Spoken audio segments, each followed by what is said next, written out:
Hey guys, this is Eric Daniels, aka Eric the Killhound, and this is going to be a debate slash info on HPA versus CO2.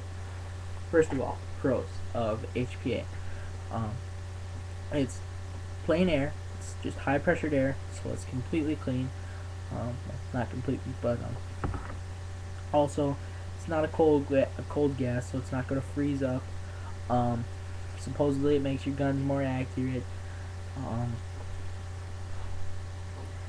and you can run it in practically any paintball gun or marker.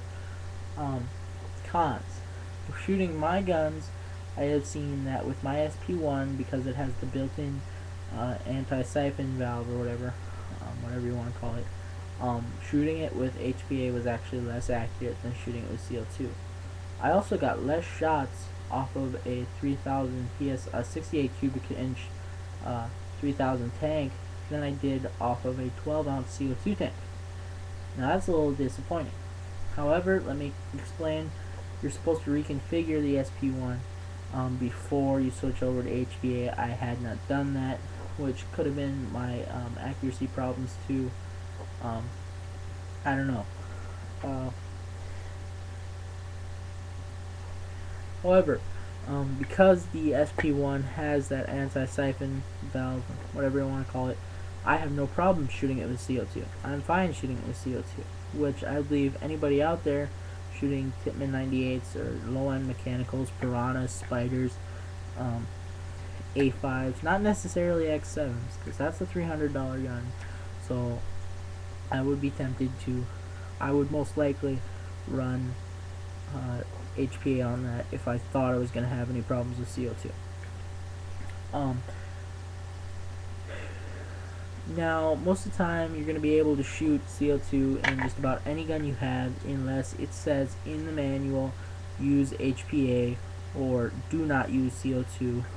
Um, Now, I have seen HPA tanks explode or have the regulators, I guess you could call them. Um, I don't really know what they're called because I'm not really into HPA. I have a tank just because I have a Pro Master I bought, and I have a SP8, so I needed an HPA. I've been playing paintball for 6 years. Just made the switch to HPA. Still trying to get into it, but what I can say so far is I have seen problems happen with HPA tanks that I have never seen happen with CO2 tanks. However, I've also heard claims that guys have had their guns literally explode from using CO2. Um, SL Bushwhacker 66 being one of those. He says his Tippmann 98 exploded like twice from using CO2. And I've never seen that happen. I have a Tippmann 98 that I've upgraded so far from everything. I've had it for 4.5 years. First problem I ever had with it, I had down at Oklahoma D-Day, and I'm pretty sure it wasn't an issue with CO2 at all. The bolt sear had gone bad, and thing is, that has been my main gun for 4.5 years. That's practically the only gun I shot. Um,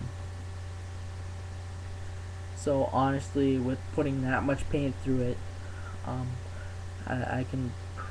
I can say I'm 95% sure that it was just a simple um, issue with overuse and friction inside the gun.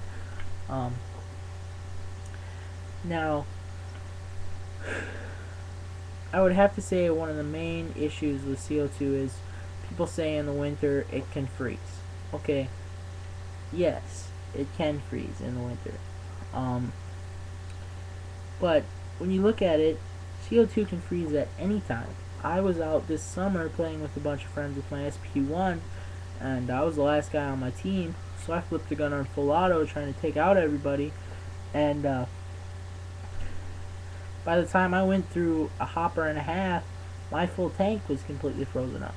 So, and it was 85 degrees out there. I live in Minnesota. Winters are horrible. I love it though.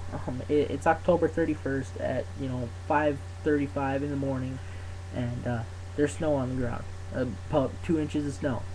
Um, so I guess some people would say I'm crazy, but tonight we're having a airsoft. Yes, I do play airsoft.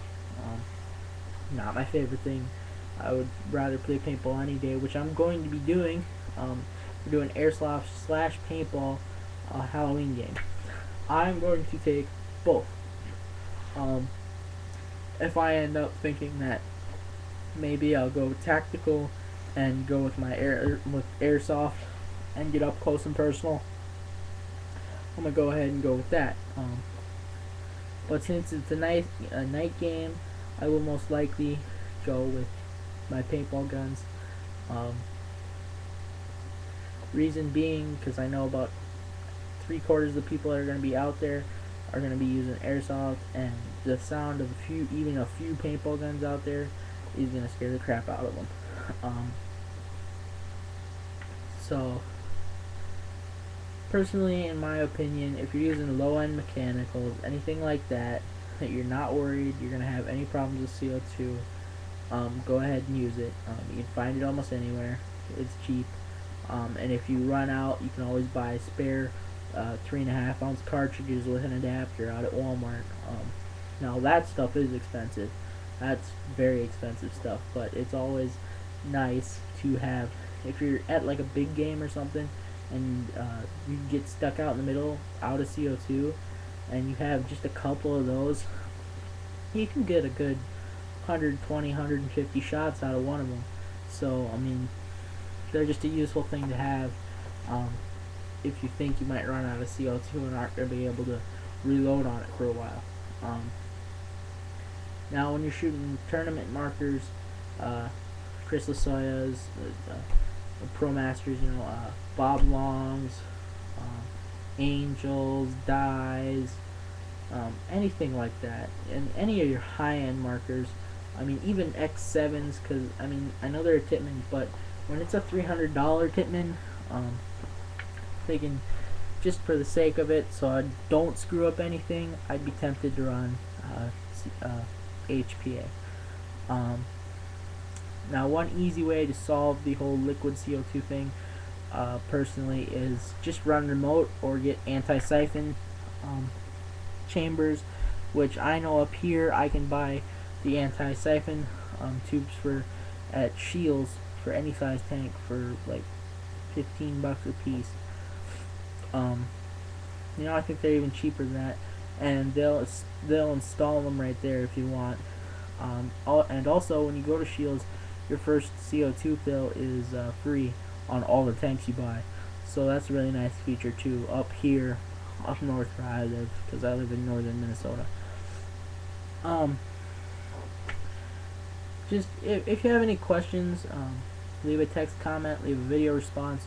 I will pay more attention to the video responses than text comments, but just because you leave a text comment doesn't mean I'm not going to pay attention to it. I'll try to respond to everything I can. Now I'm only 17, and not to brag, but I'm going to college, so most of the time if you see any of my YouTube videos and stuff like that, I'm uploading them at like 2 in the morning, 3 in the morning, because I don't really sleep that much anymore. It's just nuts. So just any questions, any comments, whatever, just leave them. I'll pay attention to them. Try to respond to whatever I can. And that's pretty much it.